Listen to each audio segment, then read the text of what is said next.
Drive west from Charlotte, North Carolina on Interstate 85 and you'll cross the Catawba River. Wide and placid, it's a big draw for recreational boaters and sportsmen. In close but separate locations on the river's wooded banks, two people arrive here on the morning of May 5th, 2008. They could not be more different.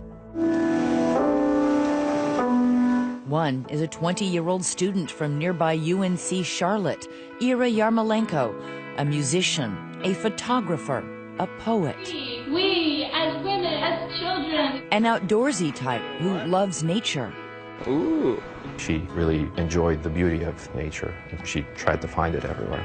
Pavel is Ira's brother. Why do you think your sister drove to the river that day? I think that she was looking for a pretty spot to take pictures at. Ira is originally from the Ukraine, immigrating here with her family when she was just 7 years old. The other person on the river that day, 39-year-old Mark Carver. He's from just down the road in nearby Gastonia, a dirt road which bears his family name, lined with modest dwellings which house his relatives. Carver was a very simple person. His family lived out in the country, didn't have much education, could not read very well, cannot write very well. Unlike Ira, Mark has never been to college. In fact, he's never gone to high school. After years of working in the local cotton mills, he now spends his day here at this fishing hole on the Catawba, where he casts away his troubles, often with this man, his cousin Neil Cassida. Robin Carver is Mark's sister-in-law. Oh, they were together all the time when they were fishing and stuff. What happened on that river that bright May day is as perplexing as it was violent. But this much we can tell you for sure. Today, Ira Yarmolenko is in a North Carolina cemetery, and Mark Carver is in this North Carolina prison, serving a life sentence for her murder. I recently went behind the barbed wire and concrete walls to hear his story. Hi, Mark. Hi. I'm Elizabeth. Okay. Nice to meet you. You too. Why don't you have a seat? Okay. How long have you been in this prison, Mark? 5 years. There is no question that what happened to Ira that day was terrible and tragic. But attorney Chris Muma, who's devoted her career to exonerating the wrongfully convicted, says Carver is also a victim. We think Mark is innocent. And if Mark is innocent, the family has not received justice, and the true perpetrator is still out on the streets. Muma took me out on the river to the spot where Carver and Cassida were fishing that morning. Mark would back his truck up to down this road? Down here. So he didn't walk the road, he drove down. He drove down. And literally parked with the back of the truck right here. He would sit on the back, the tailgate, and fish. Cassida left around 12:30 that afternoon, leaving Carver alone. Half an hour later, two jet skiers out for a ride on the Catawba come upon a gruesome scene. Gaston County 911. I'm a boater on the Catawba River, above the I-85 bridge. Something blue and metallic catches the eye of one of the jet skiers. There's a car that's run off an embankment, and there's a body laying there. I don't know if they're alive or not. And as they motor up closer, they see the body of a young girl lying in the grass beside the car. It is Ira Yarmolenko, her body, her car, found 100 yards upriver from Carver's fishing hole. The police found Ira's body right beside the driver's side of the car. Elizabeth Leland has written extensively about the case for the Charlotte Observer. She says the bizarre crime scene posed far more questions than answers. She wasn't raped. She wasn't robbed. There were lots of things that just didn't make sense about this case. Among them, the odd manner of death. These 3 ligatures around her neck. There was the drawstring that had been taken out of her hoodie and wrapped around tight and knotted in several places. There was a bungee cord that had been tied around. And lastly, a very dainty little blue ribbon. A disturbing discovery in the Catawba River, a body. As the media descends, police begin canvassing the area for witnesses. They talk to those 2 jet skiers and to construction workers who were in the area where Ira's body was found. We went to see if anything could be done, but it was too late. There was no movement. And of course, they find that fisherman calmly casting for carp just downstream, Mark Carver. And what did they tell you was happening? They didn't tell me nothing. They just said they need to get my name and address and my fishing license. I give them to them, and then he gave them back. I shook his hand. They went up through there. Carver is cooperative, but not very helpful. He says he neither saw nor heard anything. So police have nothing but bad news to deliver when they notify Ira's family. Police officer came to the door. What did he say? He slowly walked in and told us that unfortunately they have found my sister's body and that they're very certain that it's her. I can't fathom getting news like that. I think all of us simply collapsed where we were, and that was it. Days pass with no arrest. The mystery now as deep as the sorrow. I hope that when you go home tonight, you will tell everybody that you love them. You will tell everyone that you know that you love them. Pavel eulogizes his sister at a memorial service on campus. In the coming days, she is laid to rest, while detectives speak to those who last saw her, piecing together her final steps. This video is to represent the timeline for Miss Irina Yarmolenko. Detectives record this timeline video. Ira spent the morning running errands. She went to the credit union, then she went to the Goodwill. A security camera catches her donating several bags of clothing. And then she went to Jackson's Java, which was a coffee shop where she worked. It takes approximately 5 minutes and 50 seconds to drive to Jackson's Java from Goodwill. And from there to the Catawba River is about a 19-minute drive. This is the last documented moment of Ira's life, a grainy video of her car driving through the parking lot of a YMCA, about half a mile from the embankment where her car was found. Police study it, searching for any sign of another person with her. But the video is so unclear, police can't tell. So they pursue the theory that Ira must have met her killer out on the river. If someone approached her that she didn't know, would she have had her defenses up? Unfortunately for her, I think she was much more of an outgoing type of person. The kind of person who would trust people she didn't know? I think so, yeah. With the search for the killer dragging on for weeks and then months, public pressure on the police to solve the crime mounts. We were tormented by this search. We thought of it more or less constantly.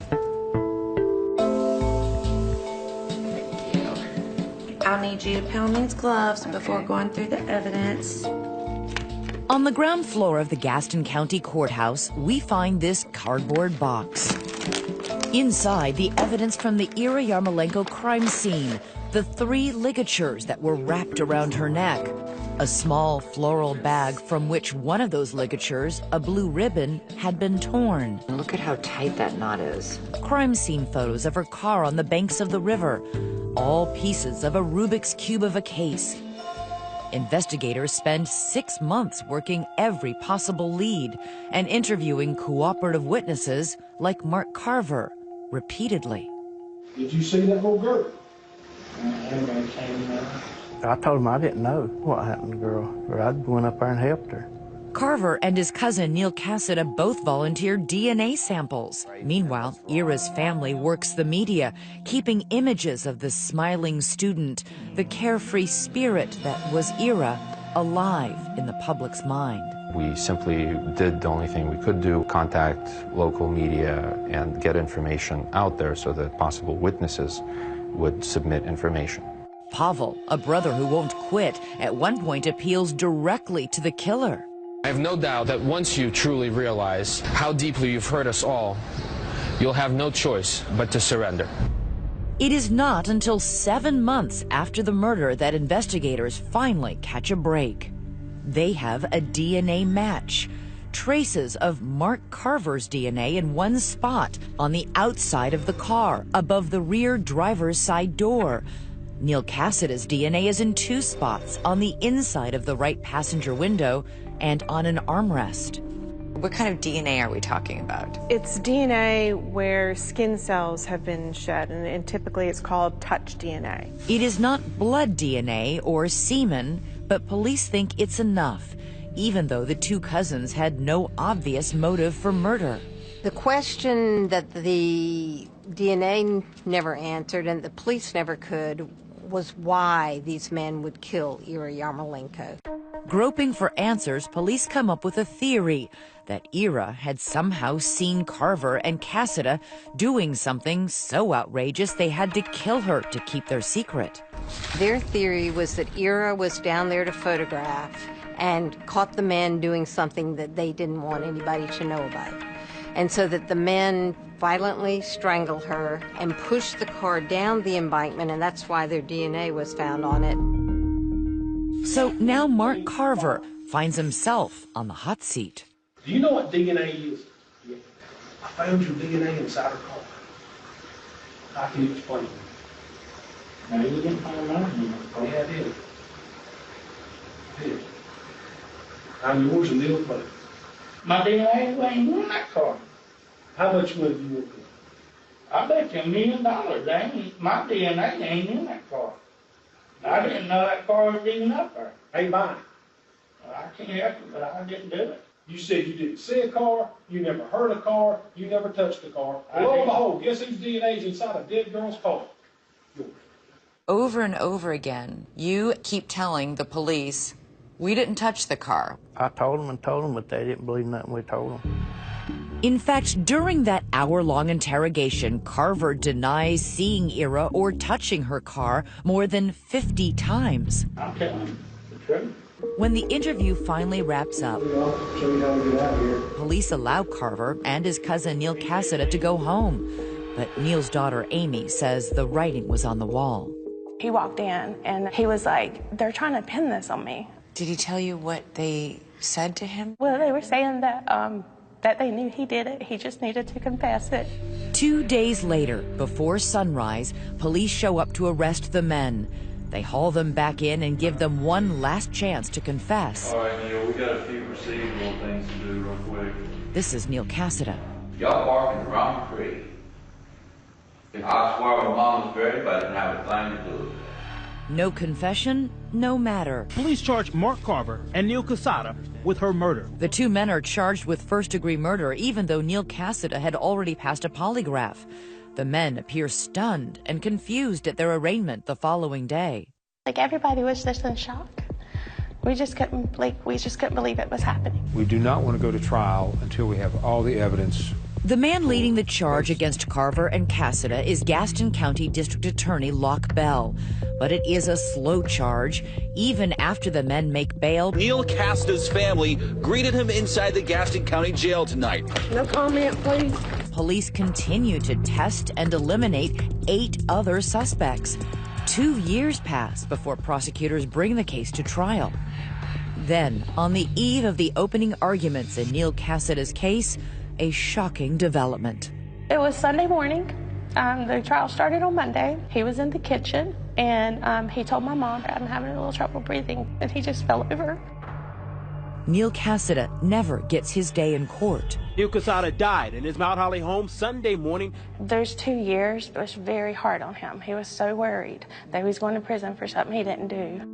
Even with one of the defendants dead, the state pushes forward with the prosecution of the other, Mark Carver, who at the time hires local defense attorney Brent Ratchford. Before the trial, Carver is offered the deal of a lifetime, plead guilty to second-degree murder, and spend just 4 to 8 years in prison. Ratchford thought the deal was a strong statement about the state's weak case.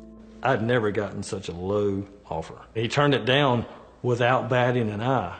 I'm not going to plead guilty for something I didn't do. You'd rather spend the rest of your life in prison? Yeah. Mark Carver walked calmly into court. In March 2011, Carver's legal reckoning finally arrives. He's upbeat and feeling good.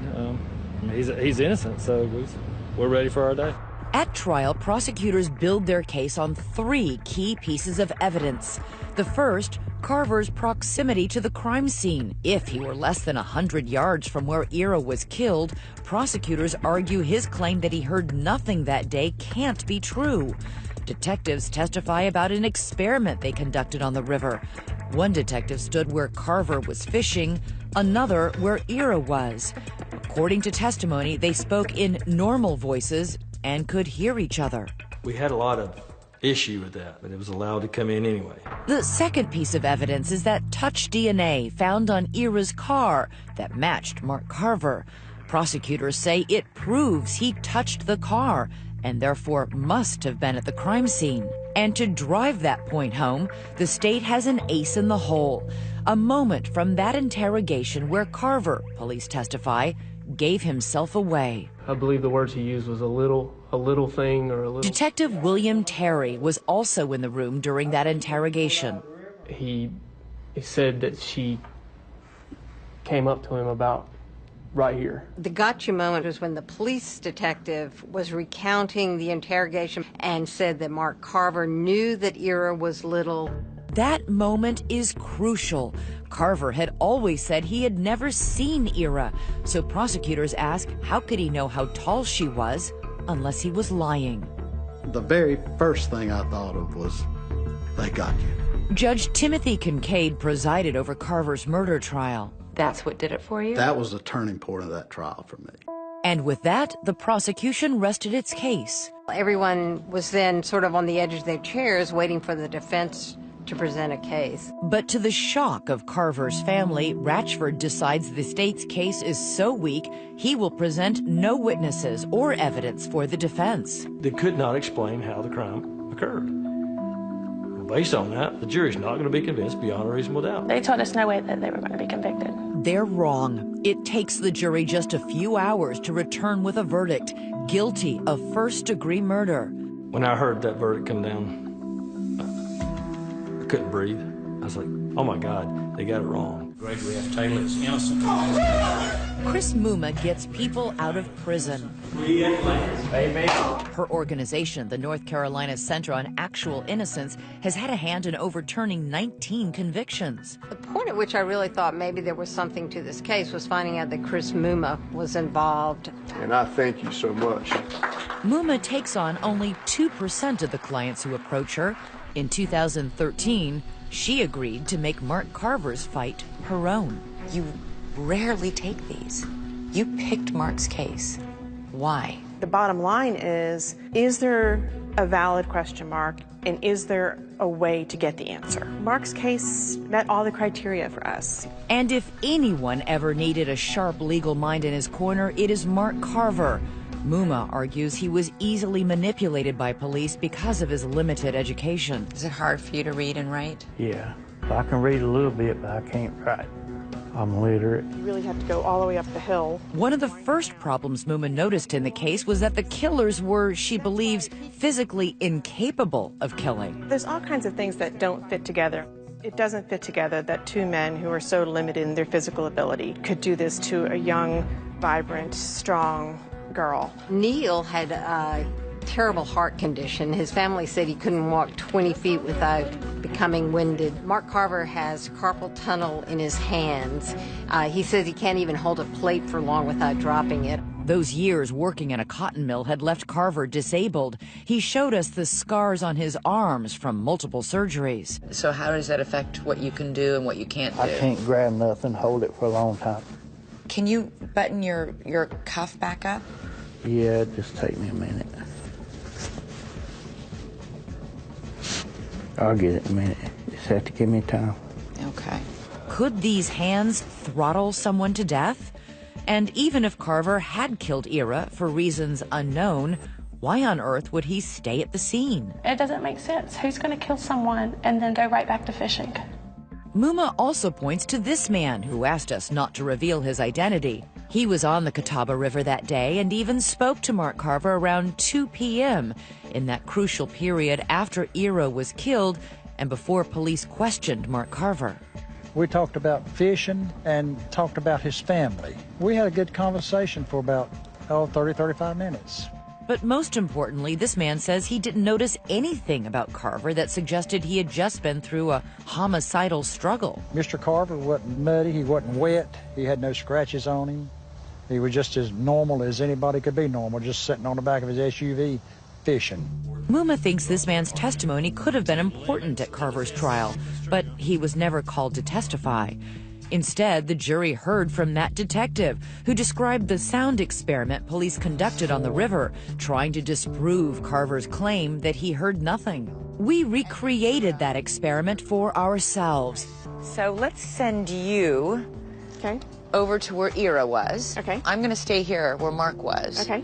And we're going to have you talk. Remember, on the stand, the detective said he spoke in a normal voice and could still be heard from the fishing hole.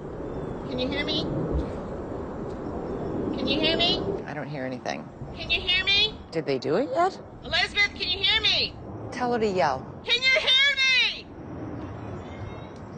Now I hear her. Can you hear me? I can hear you!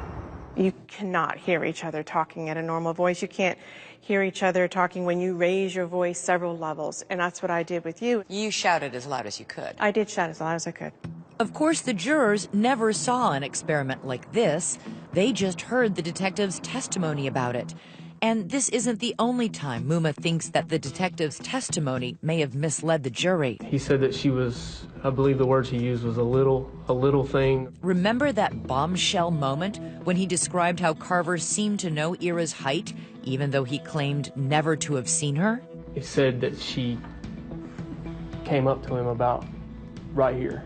Muma says you need to look at the actual video, which was never played in court, and understand that police were interrogating a man with an IQ of 61 and had no idea what he was up against. If you look at the full interrogation, the detective was asking Mark to tell him about Ira.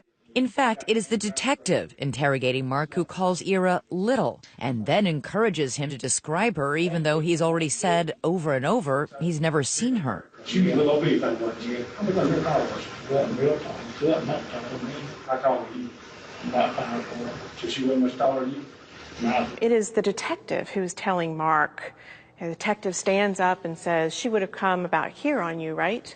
And Mark says, yeah, I guess. And he said, well, stand up and show me. If y'all were standing up, looking at each other in the eye, but did she do looking you in the eyes? Yeah, show me, stand up, show me about how tall she was on you. And Mark basically mimics what the detective did. Probably about right there. Okay. I guess. And I don't know. Yeah, I understand. Yes. Okay. Was he being manipulated? I think it was manipulative to present that at trial without clarification. And I think it was error for the defense to not challenge that. Again, jurors in the case never saw this video. They just heard the detective describe it. Judge Timothy Kincaid, who presided over the case, also found the detective's trial testimony persuasive, but he'd never seen the tape either. You never saw the little girl again? This is the actual interrogation. Never saw her call. She was a little bit like what, yeah. I'm going to call her. She wasn't real tall. She wasn't that tall to me. What do you think after watching that videotape of the interrogation? I think it was quite leading. The detective was using the language first, in other words. He was. Do you think that Mark Carver was being led by the detectives and is simple enough that he would just echo whatever this man was saying? I can't answer that. I think it does put a new light on the whole thing. What kind of light? It does make me question whether or not Mark Carver did it. Certainly, I think that could have created reasonable doubt. 911, what's the emergency? They found a body floating in Carver River. In the hours after Ira Yarmolenko's body was found, local news crews recorded this footage of police processing the scene. It looks like they're all over it, but attorney Chris Muma says looks can be deceiving. It was actually 2 months later before the vehicle was swabbed. Why did the police wait 2 months before swabbing that car for DNA? It seems from the records that people just lost track of who was doing what. Lost track in a high-profile murder case? I can't think of any reason why you wouldn't swab a vehicle immediately. Getting DNA from a bodily fluid like blood is nothing new. But in 2008, the ability to lift DNA from an object that had been merely touched was cutting-edge forensic science. It was that technology that gave detectives here the break they needed. Those traces of Mark Carver's touch DNA on Ira's car. Mark's DNA was not found on anything else. It was not found on the steering wheel, the key, the ligatures around Miss Yarmolenko's neck, her clothing, the gear shift, a seat, a front door. It was not found on any of those. And they were tested. What about under Ira's fingernails? Was there any DNA there?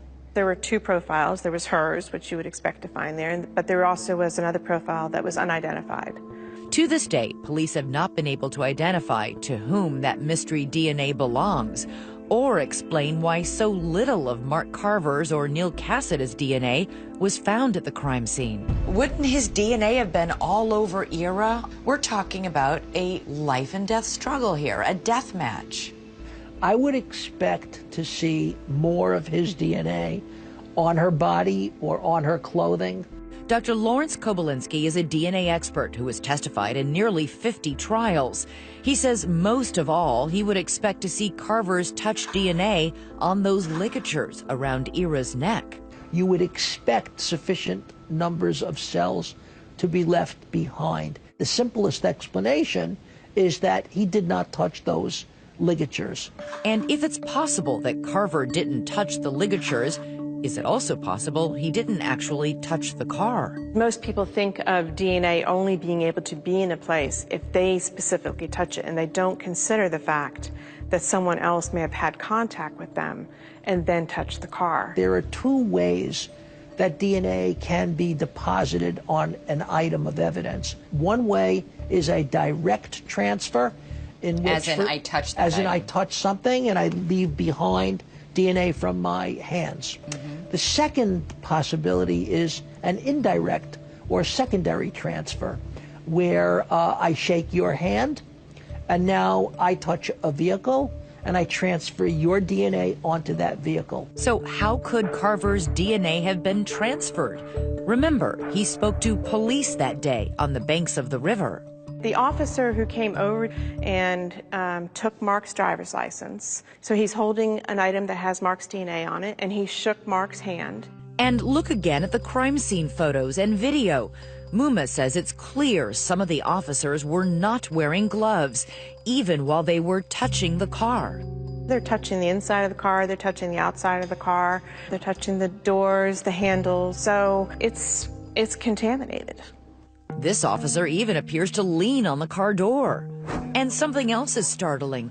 While reviewing the video shot at the crime scene that day, we came across this footage. It appears to show an officer rubbing the exact area of Ira Yarmolenko's car where Mark Carver's touch DNA was found. And as you can see, he's not wearing gloves. Were any of the officers who were touching that car, did any of them have their DNA tested? There's no record of any DNA being taken from any officer who was at the scene. At Carver's trial, secondary transfer of his touch DNA was dismissed as highly unlikely, but it has happened before. In 2012, a millionaire from California was murdered in his home. Forensic experts found DNA on his fingernails that they were able to link to 26-year-old Lucas Anderson. There was only one problem. Anderson had an airtight alibi. At the time of the murder, he was in the hospital being treated for severe intoxication. It turns out the same two paramedics that scooped up Anderson, who was living on the streets, were at the murder scene a short time later. Once prosecutors realized Anderson's DNA had been transferred to the crime scene by paramedics, he was finally cleared. If you're not careful, you're going to end up putting somebody at a crime scene who was never there.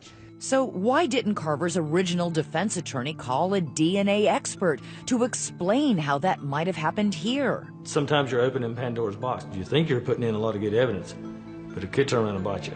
Then a DNA expert is not going to help you. Ratchford's decisions continue to haunt Mark's family. Robin, have you spoken to Mark in prison? We speak to him twice a week and go and visit when we can. He just wants to come home. Just imagine living every day in there knowing you didn't do it. Ever since the day 20-year-old Ira Yarmolenko's bright life was cut short, Mark Carver's answers have been the same. Mark, did you kill Ira? No. Did you strangle that young woman? No. I didn't even see her. There's some saying about how a lie has a short life, but the truth lives on forever. He's never wavered. What does that tell you?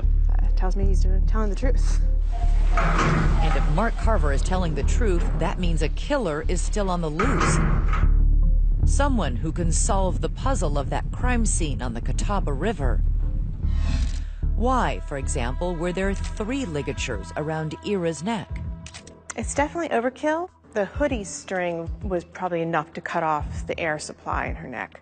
That alone would have killed her. I think that alone would have killed her. The other two, to me, almost seemed decorative. The blue ribbon, almost like a bow. Perhaps it was a crime of passion. At one point, investigators entertained the theory that Ira knew her killer. Could it have been a fellow student who may have been stalking her?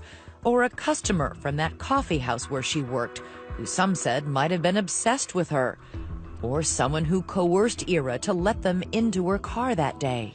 The question was presented to me, did she travel from Charlotte by herself? Was there someone else in that car?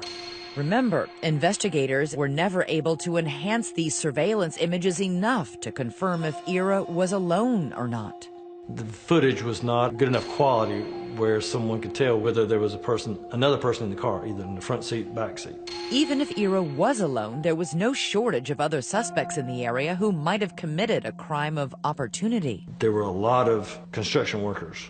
There was a lot of traffic, a lot of people traffic. Ample opportunity for her to come in contact with someone that was totally unknown to her. Last, but perhaps most bizarre, a confession that came early in the case. An inmate in the Mecklenburg County Jail. The case of a murdered UNC Charlotte student. Wrote a letter to one of our local news anchors and said that he had killed Ira Yarmolenko. Police talked to the self-proclaimed killer, even tested his DNA, but determined his confession was just a strange way to meet a local celebrity. And they believe that he was infatuated with the news anchor and saw this as a way of getting a chance to talk with her. Was there any sign that he... Chris Muma says the only way to resolve the questions surrounding Mark Carver's guilt is for the district attorney to release the DNA evidence to be re-examined.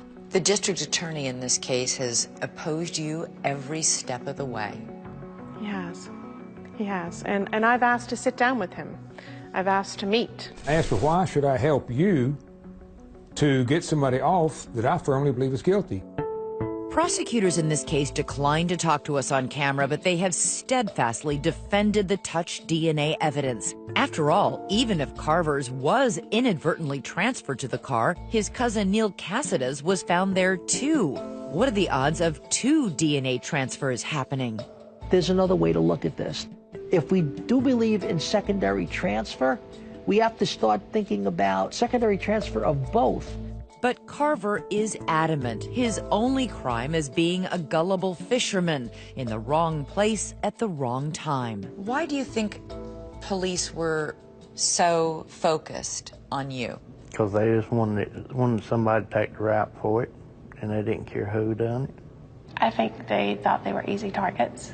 Because? They were uneducated. They wasn't highly sophisticated. They were real simple. Poor, pretty poor. Yeah, pretty poor. As of tonight, there is another powerful voice suggesting Carver's case should get another look. Someone that might surprise you. The trial judge, Timothy Kincaid. Part of a district attorney's oath is to do justice. And if that's what justice requires, that's what you got to do.